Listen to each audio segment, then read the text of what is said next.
సమీకృత మార్కెట్ ఏర్పాటు సమయంలో రోడ్డుపై వ్యాపారం చేసే చిరు వ్యాపారులు ఇబ్బందులు ఎదుర్కొన్నారని గజ్వేల్ ఏఎంసీ చైర్మన్ వంటేరు నరేందర్ రెడ్డి తెలిపారు. వారి అభ్యర్థన మేరకు కొనుగోలుదారుల ఇబ్బందులను దృష్టిలో పెట్టుకుని దుకాణ సముదాయాల నిర్మాణం చేపట్టినట్లు చెప్పారు. నిర్మాణానికి ప్రభుత్వం 3 కోట్ల నిధులు మంజూరు చేసిందని తెలిపారు.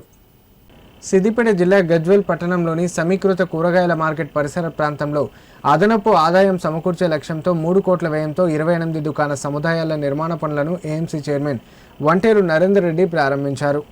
మార్కెట్ వద్ద ఏర్పాటు చేయనున్న దుకాణ సముదాయాల పనుల ప్రారంభం సందర్భంగా స్థలాన్ని పరిశీలించారు. ఈ సందర్భంగా నరేందర్ రెడ్డి మాట్లాడారు. దుకాణ సముదాయాల నిర్మాణం పూర్తయిన తర్వాత సమీకృత మార్కెట్ యార్డుకు అదనపు ఆదాయం వచ్చే అవకాశం ఉందని పేర్కొన్నారు. గజ్వేల్ పట్టణ అభివృద్ధితో పాటు వ్యవసాయ ఇతర రంగాల అభివృద్ధికి నిధులు కేటాయించడం పట్ల హర్షం వ్యక్తం చేస్తూ సీఎం రేవంత్ రెడ్డికి కృతజ్ఞతలు తెలిపారు. నిధుల మంజూరుకు కృషి చేసిన మాజీ ఎమ్మెల్యే నర్సారెడ్డికి ధన్యవాదాలు తెలిపారు. కార్యక్రమంలో మార్కెట్ కమిటీ సెక్రటరీ జాన్ వెస్లీతో పాటు పార్టీ నాయకులు తదితరులు పాల్గొన్నారు.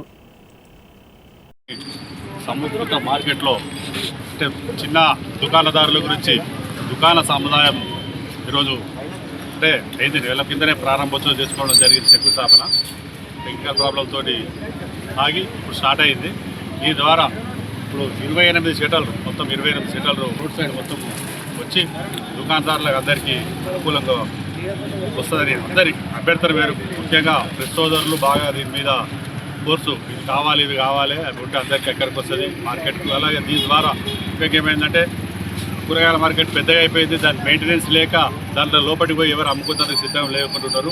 ఈ మడిగలైనాక మెయింటెనెన్స్తో మార్కెట్ను కూడా అభివృద్ధి చేసుకున్నందుకు మనకి సందర్భంగా ఎక్కువ అవకాశం లభిస్తుందనే ఆలోచనతోటే అందరి సహకారంతో ముఖ్యంగా మా నరసన్న గారి సహకారంతో ఈ కార్యక్రమం తీసుకోవడం జరిగింది.